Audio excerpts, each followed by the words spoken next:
आज उत्तर प्रदेश विधानसभा चुनाव को लेकर के समूचे उत्तर प्रदेश में राजनीतिक प्रतिद्वंदिता चरम पर है। कोई भाजपा छोड़कर के सपा में जा रहा है, तो कोई समाजवादी पार्टी का साथ छोड़कर के भाजपा में आना पसंद कर रहा है। क्या मुख्य वजह है जिस वजह से कांग्रेस उत्तर प्रदेश में हाशिए पर है? 5 राज्यों के विधानसभा चुनाव पर आज जरा बातचीत करेंगे और मेरे साथ इस विशेष बातचीत में, इस विशेष इंटरव्यू में मौजूद हैं विकास तिवारी जी। विकास तिवारी जी मूलतः मुफ्तीगंज के हैं और आजकल संगठन की दृष्टि से कांग्रेस में जिला उपाध्यक्ष के पद पे काम कर रहे हैं। विकास तिवारी जी, सबसे पहले आपका टीम इंडिया की तरफ से बहुत बहुत स्वागत करता हूँ। आपका बहुत बहुत धन्यवाद और आपको मकर संक्रांति की ढेर सारी शुभकामनाएं। और जैसा कि आपने कहा कांग्रेस हाशिए पे है, तो मैं इस सवाल पे उंगली भी उठाता हूँ, प्रश्न चिन्ह भी उठाता हूँ। मैं सवालों के साथ शुरुआत करता हूँ। विकास तिवारी जी ने अपना परिचय बताया, आप भारतीय राष्ट्रीय कांग्रेस के जिला उपाध्यक्ष हैं। एक सवाल के साथ चल शुरुआत करते हैं इंटरव्यू में। एक जिस पहले सवाल की तरफ मैं आपकी तरफ बढ़ता हूँ, क्या वजह है कि कांग्रेस पिछले 10 सालों के यदि चुनाव के हिसाब किताब को उत्तर प्रदेश में ले लें, 2 अंकों से ज्यादा बढ़ने में बड़ी मुश्किल आ रही है। हाशिए पर कांग्रेस के होने का मुख्य कारण क्या है? देखिए, पहले तो मैं ये कहना चाहूँगा, जिसे आप हाशिया पे कहते हैं जिस पार्टी को, उस पार्टी के हम लोग आपके चैनल पे आके अपनी बातें कहने के लिए, आपके सवालों का जवाब देने के लिए तैयार हैं। और जिसे आप सबसे ताकतवर इस समय मानने के लिए तैयार हैं और मान भी रहे हैं, उसके मुखिया जो है आपके चैनल पे या अन्य चैनलों पे इंटरव्यू नहीं देते हैं और देने से भागते हैं। अगर उनसे जबरदस्ती पूछने की भी कोशिश की जाए तो माइक निकाल के, अभी बीबीसी के चैनल पे एक साहस किया था बीबीसी न्यूज के न्यूज एंकर ने, तो आपके जो है मौर्य जी ने, जो है डिप्टी सीएम ने, जो है माइक निकाल के बाहर रख दिया कि नहीं, मैं सवालों का जवाब नहीं दे पाऊंगा। तो हम लोग सवालों का जवाब देने के लिए तैयार हैं। जिसे आप हाशिए की बात करते हैं कि झूठ बोल के, बरगला के, जनता में भ्रम पैदा करके विश्वास को आपने जीतने के लिए जो कोशिश किया, काफी हद तक आप कामयाब रहे, मैंडेट मिला है। लेकिन जनता आप देख रही है कि झूठ उसके साथ किसने बोला और जनता के साथ न्याय किसने किया और जनता के साथ कौन खड़ा, जनता के दुख दर्द को किसने बांटा। एक दूसरे सवाल की तरफ तिवारी जी बढ़ते हैं हम लोग। 125 सीटें उत्तर प्रदेश में, जो शुरू के कुल 7 चरणों में चुनाव है, 125 सीटों पर कांग्रेस ने अपने कैंडिडेट खड़े कर दिए हैं। प्रियंका गांधी के नेतृत्व में कांग्रेस पूरी तैयारी में है। आपको क्या लगता है कि इस बार वास्तव में लड़ाई किन किन दलों के बीच में है और किसकी सरकार बनती दिख रही है? देखिए, हम लोगों ने एक नारा दिया है, हमारी नेता ने एक नारा दिया है, लड़की वो लड़ सकती है। अगर महिलाओं के अधिकार की बात की जाए तो सदन में 33% आरक्षण महिलाओं के लिए कांग्रेस ने लाया। और देखा जाए, इस देश को पहला प्रधानमंत्री अगर महिला के रूप में दिया, कांग्रेस ने दिया। और देखा जाए, इस देश को लोकसभा स्पीकर अगर किसी ने दिया तो मीरा कुमार के रूप में कांग्रेस ने दिया। इस देश में अगर देखा जाए, किसी राष्ट्रीय पार्टी का कोई राष्ट्रीय अध्यक्ष बना महिला के रूप में तो कांग्रेस ने दिया, सोनिया गांधी। तो आज अगर देखा जाए, जो 125 सीट हम लोगों ने अब तक घोषित कर दिया, कांग्रेस पार्टी ने घोषित कर दिया, उसमें 50 महिलाएं हैं, यानी 40% महिलाएं हैं। मैं आपको एक चीज और बता देना चाहता हूं, हमारा संविधान इस बात का हमको अधिकार देता है कि एक कमजोर आदमी एक सबसे ताकतवर आदमी से लड़ सकता है। तो आज जो यहाँ पे इस 2017 से 2022 के बीच में जो जुल्म और ज्यादती हुई यहाँ के लोगों पर, उत्तर प्रदेश की जनता पर, उसमें जनता के हक की लड़ाई में जनता के साथ कांग्रेस पार्टी खड़ी रही। मैं आपको टिकट जो बंटवारा हुआ उसके बारे में बता दूं। आशा सिंह, उन्नाव रेप पीड़िता, जो विधायक द्वारा भारतीय जनता पार्टी के समर्थित कार्यकर्ताओं द्वारा जो उत्पीड़न किया गया, आज उस पीड़ित लड़की की मां हमारी प्रत्याशी है उन्नाव से, आशा सिंह। रितु सिंह लखीमपुर में ब्लॉक प्रमुख का नामांकन करने जा रहे थे, भाजपा के लोगों द्वारा, भाजपा के कार्यकर्ताओं द्वारा उनका चीरहरण करने का प्रयास किया गया, वो हमारी रितु सिंह प्रत्याशी है। उम्भा में भाजपा संरक्षित अपराधियों द्वारा खुलेआम नरसंहार किया गया। आज राजाराम गौड़ को हमने सोनभद्र से उबरा से अपना प्रत्याशी बनाया है। आप देखें, अल्पना निषाद, नाव उनकी जला दी गई। अगर आप देखें, नदियों पे जो जीवन रेखा होती निषादों की, वहां पे जबरदस्ती बालू खनन किया जा रहा था, पुलिस के संरक्षण में उनकी नाव को जलाया गया, उनको पीटा गया। आज अल्पना निषाद को हमने इलाहाबाद से प्रत्याशी बनाया है। पूनम पांडे, शाहजहांपुर, पूनम पांडे की मैं बात करूं, शाहजहांपुर पूनम पांडे, जब कोविड काल में सारे लोग, सारे जनप्रतिनिधि अपने घरों में छिपे बैठे थे, तो इस प्रदेश की जनता के दुख दर्द को बांटने का काम, उन तक दवाई पहुंचाने का काम आशा कार्यकर्ती कर रही थी। जब शाहजहांपुर में मुख्यमंत्री से मानदेय बढ़ाने की मांग को लेकर आशा कार्यकर्ताओं से बात करने जाती हैं तो उन्हें पुलिस की लाठियों द्वारा पिटवाया जाता है और पूनम पांडे का हाथ टूट जाता है। आज उस बहन पूनम पांडे को प्रत्याशी बनाने का काम कांग्रेस ने किया है। तो हम पीड़ितों के साथ खड़े हैं और उनकी न्याय की लड़ाई उनको ताकत देने के लिए खड़े हैं और ताकत देते हैं। विकास जी, एक और सवाल की तरफ जरा पढ़ते हैं। कांग्रेस से थोड़ा हट करके दूसरे दलों की जरा बातचीत कर लेते हैं। स्वामी प्रसाद मौर्य, दारा सिंह और बहुत सारे भारतीय जनता पार्टी के विधायक भाग करके, पलट करके सपा के साथ लगातार जुड़ते चले जा रहे हैं। आपको क्या लगता है कि लगभग 58 महीने 59 महीने भाजपा के साथ रहने के बाद, मंत्री परिषद में रहने के बाद, कैबिनेट में रहने के बाद, राज्य मंत्री का दर्जा लेने के बाद, अपने क्षेत्र में काम करने के बाद 58 महीने तक आपको नहीं लगा कि नहीं आपके साथ दलितों की उपेक्षा हुई है, शोषितों की उपेक्षा हुई है, वंचितों की उपेक्षा हुई है? अंतिम 1 महीने में नेताओं को ऐसा क्यों लगने लगता है कि इनकी उपेक्षा हो रही है, उनकी उपेक्षा हो रही है, इनकी उपेक्षा? ये दल बदलने को लेकर के आपका अपना निजी मत क्या है? देखिए, जो दल बदल के इधर से उधर भागते हैं उन्हें ये सोच होती है उनकी अपनी कि किसी भी तरीके से हमें सत्ता में रहना है, सत्ता के सुख के आदि होते हैं। उन्हें जनता की सेवा से, जनता के दुख दर्द से कोई सरोकार या वास्ता नहीं होता। ऐसे लोगों को जनता को नकार देना चाहिए, ऐसे लोगों के विचारों के साथ जनता को नहीं खड़ा होना चाहिए। और मेरा व्यक्तिगत मत है कि ऐसे लोगों को पार्टियों को भी चाहिए कि अपने अंदर स्थान न दें। अखिलेश यादव के सपने में आजकल कृष्ण जी आ रहे हैं। चुनाव से पहले कृष्ण नहीं आते थे, वही मुलायम सिंह यादव जिन्होंने 92 में अयोध्या कांड में कार सेवकों के ऊपर गोलियां तक चलवा दी। आपको क्या लगता है ये चुनाव से पहले अखिलेश यादव का याद आना ये ठीक है क्या? देखिए, लोग अपने हिसाब से एजेंडा चलाते हैं। जैसे मैं एक छोटी सी बात आप ही से पूछ लेता हूं कि लोग कहते हैं वंशवाद की बात करते हैं, मैं तो कहता हूं कि राम राज की बात होनी चाहिए। जब राम राज की आप बात करते हैं तो वंशावली क्रम में आप देखेंगे कि ब्रह्मा ने मनु को, सूर्यपुत्र मनु को इस पृथ्वी का पहला राजा बनाया, और इक्ष्वाकु वंश में देखेंगे तो 40वें क्रम पे राम आते हैं। तो क्या वंशवाद के सबसे बड़े उदाहरण राम नहीं है? तो अगर किसी के अंदर बाप के अंदर संस्कार है तो बाप के संस्कार को साइंस भी हमारी मानती है कि बेटे के अंदर आएगा। तो ऐसे आरोप लगाकर सिर्फ अपने मसरब के मुद्दे जुटाने के लिए, यानी हमारे जो धार्मिक नारे हैं उसको राजनीतिक स्लोगन बना देने का काम भारतीय जनता पार्टी करती है। जनता उसका जवाब देने के लिए तैयार है कि झूठ से, फरेब से, सिर्फ नफरत पैदा करके आप चुनाव नहीं लड़ सकते, नहीं जीत सकते। अब की बार जनता ने मन बना लिया है भारतीय जनता पार्टी को 10 तारीख की जो सुबह है, भारतीय जनता पार्टी के सरकार की तो होगी, लेकिन शाम भारतीय जनता पार्टी सरकार की नहीं होगी। आरोप प्रत्यारोपों का दौर चल रहा है। पिछले दिनों पंजाब के सीएम चन्नी के ऊपर आरोप लगाए कि प्रधानमंत्री की सुरक्षा में बहुत बड़ा फाल्ट हुआ है, और सीधे सीधे आरोप लगाया जा रहा है कि पंजाब प्रधानमंत्री को बचा लेने में भी सक्षम नहीं रहा है। अधिकारियों को थैंक यू कहना कि मैं बच करके बठिंडा से वापस पंजाब से लौट करके दिल्ली चला गया। क्या आपको लगता है कि शासन सत्ता जो कांग्रेस की है, मैं सिर्फ पंजाब की बात नहीं करता, अन्य राज्यों की भी चर्चा कर लेता हूं, क्या शासन सत्ता कांग्रेस अब इस कदर भी नहीं संभाल पा रही है कि प्रधानमंत्री की जान खतरे में आ जा रही है? देखिए, मैं आपको बताऊं कि आपने कब देखा होगा कि प्रधानमंत्री 130 किलोमीटर लंबी यात्रा सड़क से की है। हमको लगता है कि आपने शायद नहीं देखा होगा। ऐन मौके पे प्रधानमंत्री जी जिस हेलीकॉप्टर का यूज करते हैं MI-17 है, किसी भी मौसम में चलने में अपनी क्षमता रखता है, किसी भी मौसम में चल सकता है।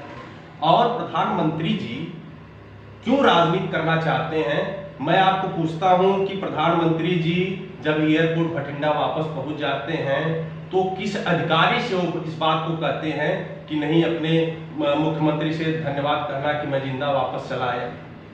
उसकी बात जांच हुई क्या? जिस अधिकारी से उन्होंने कहा वो अधिकारी चन्नी तक, पंजाब के मुख्यमंत्री तक अपनी बात पहुंचाए? सिर्फ फुटेज खाने के लिए मैं प्रधानमंत्री जी से कहना चाहता हूं, प्रधानमंत्री की सुरक्षा इस देश की सर्वोपरि, सबके लिए, हमारे लिए भी है। लेकिन नरेंद्र मोदी जी से मैं कहना चाहता हूं कि आप पूरे देश के प्रधानमंत्री हैं, सिर्फ भाजपा का प्रधानमंत्री बनने का काम मत करिए। आप पूरे देश के प्रधानमंत्री हैं, पूरे देश की आपकी सुरक्षा को लेकर पूरे देश को चिंता है। अगर कुर्सियां खाली हैं, आप उस बहाने को आप कन्वर्ट अपनी सुरक्षा में करेंगे तो ये पूरा देश देख रहा, पूरा विश्व देख रहा है। यानी आप इस पद की गरिमा को बनाए रखिए, इस पद की गरिमा पर आँच आने मत दीजिए। हर चीज को खबर बनाना, हर चीज को इवेंट बना देना। आप SPG एक्ट पढ़े होंगे, SPG एक्ट कहती है कि प्रधानमंत्री की सुरक्षा जो है SPG के जिम्मे होती है। मैं आपसे पूछता हूं कि प्रधानमंत्री की गाड़ी में मुख्यमंत्री तक को बैठने की इजाजत नहीं होती है, एसपीजी नहीं देती है। प्रधानमंत्री गाड़ी से टहलते हैं और उस गाड़ी में कौन फोटोग्राफर होता है कि अंदर से वीडियो बनाता है? किस एसपीजी एक्ट में लिखा गया, किस किताब में लिखा गया? बताएं। प्रधानमंत्री की गाड़ी में कैमरामैन बैठेगा, वहां अंदर से वीडियो शूटिंग होगी? यानी आप प्रधानमंत्री हैं, प्रधानमंत्री की गरिमा नहीं रहेगी, सब कुछ केवल फोटो छपने के लिए, फोटो खिंचाने के लिए, अखबारों में प्रकाशित होने के लिए, न्यूज चैनलों पे चलने के लिए। आप इस देश के प्रधानमंत्री की गरिमा होती है मोदी जी, आप उस गरिमा को समझिए। आप उस गरिमा को नहीं समझ रहे। आप हम सबके प्रधानमंत्री हैं, सिर्फ भारतीय जनता पार्टी का प्रधानमंत्री मत बनिए। पार्टी की इस बार उत्तर प्रदेश विधानसभा चुनाव के साथ साथ 5 राज्यों के विधानसभा चुनाव है। मैं अगर आपसे निजी तौर पे उत्तर प्रदेश की बात कर लूं और विशेष तौर पे मैं आपसे जौनपुर के 9 विधानसभा क्षेत्रों की बात कर लूं, तो ओवरऑल आपका कैलकुलेशन क्या लगता है कि इस बार कम से कम जो भी 125 सीटों का अब तक आवंटन हुआ है उसमें कितनी सीटों पर कांग्रेस सफल होकर के विजयी होकर के इस बार मजबूत पक्ष बना रही है? देखिए, जो जनता के बीच कांग्रेस पार्टी जा रही है वो बेरोजगारी के मुद्दे पे जा रही है। आप एनसीआरबी और नीति आयोग की रिपोर्ट को ले लेंगे तो एनसीआरबी करता है कि सबसे ज्यादा महिला उत्पीड़न उत्तर प्रदेश में है। अगर आज देखें हम लोग स्वास्थ्य सेक्टर में रिपोर्ट एक कहती है, गवर्नमेंट की रिपोर्ट करती है कि हम 19वें पायदान पर हैं। और देखा जाए कोविड काल में अगर सबसे अव्यवस्था अगर कहीं रही किसी प्रदेश में रही, उत्तर प्रदेश में रही। गंगा नदी में तैरती हुई लाशें देखी गई, उत्तर प्रदेश में देखी गई। दफनाने के लिए जो अंतिम संस्कार हिंदू संस्कार में हमारे कहा गया है कि अंतिम संस्कार जला के तो होना ही चाहिए, तो सरकार इसमें भी असफल रही कि हिंदुओं की लाशों को दफनाना पड़ा नदी के किनारे, उन्हें अंतिम संस्कार भी नसीब नहीं हुआ। बाद में कफन भी उखाड़ के फेंक दिए गए कि लगे नहीं वहां पे। तो सारी दुर्व्यवस्था जो भारतीय जनता पार्टी है उसकी सरकार ने किया है, उसके दबाने के लिए आप देखेंगे कि मैं एक छोटी सी आपको बात बताऊं, खुशी दुबे की मैं बात बताऊंगा कि 2 दिन की ब्याहता, तीसरे दिन जो कांस्पिरेसी कर देती है, चौथे दिन विधवा हो जाती है, 5वें दिन एक्यूज बना दी जाती है, वो जेल में है। यानी अपराधियों की कोई जात नहीं है, लेकिन जात देख के न्याय नहीं होना चाहिए, ये गलत है। तो सरकार जो गलत कर रही, चाहे जो भी हो, अगर वो गलत कर रहा है तो उसके खिलाफ कार्रवाई होनी चाहिए। अगर इस आधार पर कार्रवाई होगी कि व्यक्ति की जात क्या है तो ये गलत बात है। रोकता हूं आपको, एक सवाल की तरफ और बढ़ते हैं। योगी जी की बड़ी चर्चा चल रही थी कि अयोध्या से लड़ेंगे, योगी जी की चर्चा चल रही थी कि मथुरा से लड़ेंगे। आज फाइनल डिस्कशन हो गया है कि सिराथू से अपने विधानसभा क्षेत्र से केशव प्रसाद मौर्य उप मुख्यमंत्री लड़ेंगे और गोरखपुर वही अपने क्षेत्र से योगी चुनाव लड़ेंगे। ये चुनाव पास आते ही काशी ख्याल आ गया, चुनाव पास आते ही अयोध्या पे खूब बड़ी बड़ी चर्चा होने लगी, निश्चित तौर पर काम भी किया है। ये मथुरा जिसकी विशेष तौर पर चर्चा चल रही है, आपको क्या लगता है कि चुनाव के समय ये धार्मिक राग अलापना किसी भी चुनावी परिदृश्य में कहां तक ठीक है? मथुरा को जहां तक बात की जाए, मथुरा जो है मंदिरों का नगर है और मथुरा की प्रत्येक गलियों में आपको कहीं न कहीं मंदिर मिल जाएंगे। अगर योगी जी आपको इतनी ही चिंता है तो जो मथुरा की आधारभूत समस्याएं हैं उन समस्याओं का समाधान करने की, मतलब इस पे सियासत करने का काम मत करिए कि नहीं मथुरा में हम ये ऐसा कर देंगे। मथुरा में बहुत सारे भी विकास की आवश्यकता है, उस विकास की कड़ी को आगे बढ़ाने का काम करिए। आप इस सूबे के जो है निर्वाचित मुख्यमंत्री हैं, चुने हुए मुख्यमंत्री हैं। और रही बात, अभी तो ये तय हो पाया कि भारतीय जनता पार्टी ने योगी जी को कहाँ टिकट दिया, और हमको तो शायद बोध भी नहीं था कि योगी जी भारतीय जनता पार्टी के सदस्य भी हैं, तो इसलिए वो भी टिकट मांग रहे थे, तो भारतीय जनता पार्टी ने उनको गोरखपुर से टिकट दिया, तो ठीक है। अब आपको रोकते हैं। पिछले दिनों हरिद्वार धर्म संसद में जो बड़ी बड़ी बयानबाजी महात्मा गांधी को लेकर के हुई और बहुत अनर्गल की बात हुई, सामान्य व्यक्ति बड़ा दुखित है, लेकिन एक बयान ओवैसी का आया है, गौर करने वाला है कि ये धार्मिक उन्माद है कि नहीं है। आपसे जरा ओवैसी को लेकर के एक सवाल करना चाहूंगा कि पिछले दिनों उन्होंने बयान किया है कि जब योगी अपने मठ में चले जाएंगे, मोदी अपने कंदराओं में चले जाएंगे, पर्वतों पर चले जाएंगे, तो तुम सामान्य लोगों का, पुलिस वालों का क्या होगा, हिंदुओं का क्या होगा, कुछ इस तरीके से। आपको क्या लगता है कि इस तरह की बयानबाजी ये धार्मिक उन्माद बढ़ाने की कोशिश करती है या किसी राजनीतिक दल के मुखिया को इस तरीके का बयान देना चाहिए? देखिए, जो ओवैसी की बात है, ओवैसी जो है भारतीय जनता पार्टी के संरक्षित नेता, उनसे जानबूझकर भारतीय जनता पार्टी द्वारा लिखी गई स्क्रिप्ट को बुलवाया जा रहा है। अगर ओवैसी ने ऐसा बोला है तो तत्काल उनके ऊपर मुकदमा दर्ज करके उनकी गिरफ्तारी होनी चाहिए। इस देश में, इस समाज में उन्माद फैलाने का किसी को अधिकार नहीं है। ये देश सबका है, जितना हिंदुओं का है उतना मुसलमानों का भी है। साझी शहादत से साझी विरासत मिली है, तो इसको संजो के रखना हमारा संविधान भी इसी बात को हमको अधिकार देता है और शिक्षा भी देता है कि ये देश सबका है, सबको मिलके साझी विरासत रही है, इस देश को संजोया है, आजादी की लड़ाई लड़ा गया है। आपने देखा होगा कि राम प्रसाद बिस्मिल और अशफाकुल्ला खां की कहानी जब आपस में लोग मिलते हैं तो इस देश में मौलाना अबुल कलाम आजाद का आपने देखा होगा कि मौलाना अबुल कलाम आजाद अपने कांग्रेस के अधिवेशन के अध्यक्षीय भाषण में कहते हैं कि अगर आसमान से कोई फरिश्ता उतरे और कुतुब मीनार की प्राचीर से कहे कि अगर हिंदू मुस्लिम एकता अलग हो जाए, छोड़ दें, तो इस मुल्क में आजादी मिल जाएगी, तो मैं ऐसी आजादी को चिमटे से भी छूने से मना करता हूं। अगर इस देश को आजादी मिलने में अगर विलंब होगा तो भारत देश का जरूर नुकसान होगा, लेकिन अगर हिंदू मुस्लिम एकता टूट जाएगी तो पूरी मानवता को नुकसान होगा। तो ऐसी विचारधारा के साथ हम कांग्रेस के लोग, कांग्रेस के कार्यकर्ता खड़े हैं और अपने विचारों को लेकर लोगों के बीच, जनता के बीच जा रहे हैं और निश्चित तौर पे जनता हमारी बातों को सुनेगी और परिवर्तन का आगाज होगा इसी उत्तर प्रदेश से होगा, इसी विधानसभा से होगा। तारीखों का ऐलान हो चुका है अपने यहाँ, विशेष तौर पे जौनपुर में ये अंतिम चरण में चुनाव इस बार है।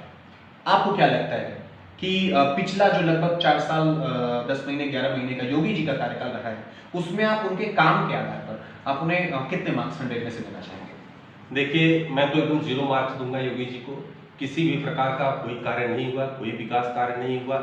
आप एक भी विकास कार्य गिना लीजिए जो बड़ी योजना हो। मैं आपको छोटा सा बता दूं, किराकत विधानसभा में 3 पुल बनने थे, पुल की तो कई लंबी फेरिस्त, 3 पुल बनने थे। और बसपा की सरकार में जो तत्कालीन मंत्री थे जगदीश नारायण राय ने उसका जो है भूमि पूजन किया था और तब से निर्माण कार्य चल रहा। मैं 2016 से इसके लिए लड़ाई भी लड़ रहा हूँ, प्रमुख सचिव का घेराव तक किया। एक पुल मई पसेवा जो है बन के तैयार है, कंप्लीट नहीं हो पाया है, अप्रोच रोड नहीं बन पाए हैं। दूसरा पुल गुणवत्ता भी बन रहा है, निर्माण कार्य चल रहा है, बीरमपुर भड़ेरी घाट। और तीसरा उसी जगदीश राय जी द्वारा दिया गया पुल, माननीय मंत्री जी द्वारा दिया गया पुल नैपुरा कबूलपुर, अभी अधर में लटका हुआ है। तो जिस सूबे के मुखिया कह सकते हैं कि 3 साल से ज्यादा पुरानी कोई भी योजना लंबित नहीं रहेगी, मैं आपको यही दिखा देना चाहता हूं। 2010 से शुरू हुई योजना 2022 हो गया, आज भी लंबित पड़ी हुई है। तो कैसे विकास के दावे, मतलब ये जमीनी मुद्दा है, किस विकास के दावे की बात करते हैं? सारे विकास के दावे खोखले हैं। तो मैं इसलिए योगी जी को 0 मार्क देता हूं। चुनाव की तारीखें, नेताओं के चाल ढाल और दल परिवर्तन बड़ी तेजी के साथ हो रहे हैं। भाजपा से सपा में जाते हुए हमने लोगों को देखा है। कांग्रेस प्रवक्ता होने के नाते या कांग्रेस का पक्ष रखने के नाते मेरा आपसे सवाल ये रहेगा कि वास्तव में आज की परिस्थिति में आप यदि 403 विधानसभा सीटों पर लड़ते हैं कांग्रेस की तरफ से, तो कितनी सीटें इस बार निकल रही है और वास्तव में सरकार बना कौन रहा है? देखिए, राजनीति का मतलब ही होना चाहिए सेवा। राजनीति इसलिए करनी चाहिए कि सेवा भाव से हम लोगों के बीच जाएं, उनके दुख दर्द को बांटें, उनकी जरूरतों को पूरा करने का कोशिश करें और उनके जो दुख तकलीफ हो अपनी ताकत से उसको चाहे जैसे जो भी बन पड़े उसको दूर करने का प्रयास करें। यही राजनीति का मतलब है। राजनीति का मतलब राज नहीं है। और जो भारतीय जनता पार्टी है वो किसी भी सूरत में सिर्फ सत्ता हसियाना चाहती, चाहे झूठ बोल के, चाहे फरेब फैला के, चाहे धार्मिक उन्माद फैला के, चाहे दंगा करा के। तो कितना भी कोशिश कर ले भारतीय जनता पार्टी के लोग इस देश में, अगर वो चाहेंगे कि हम नफरत के बीज बो के उसे अंकुरित होने का वातावरण तैयार कर लेंगे, तो हम कांग्रेस के कार्यकर्ता उस नफरत के पौधे को अंकुरित तक नहीं होने देंगे। और इस साझी विरासत से कमाई हुई हमारी ये धरोहर है, हमारे देश की आज़ादी है, उसको जो हमारे पूर्वजों से मिली है उसे संजो के रखेंगे, उसको आगे बढ़ाने का काम। तो ये थे विकास तिवारी जी मेरे साथ, जिनसे हमने बातचीत की है विधानसभा चुनाव से जुड़े हुए तमाम मुद्दों को लेकर के। आपने मुझे समय दिया, टीम ATI के साथ आपने बातचीत की, इसके लिए आपका दिली शुक्रिया। धन्यवाद, बहुत बहुत धन्यवाद आपको, बहुत बहुत शुभकामनाएं।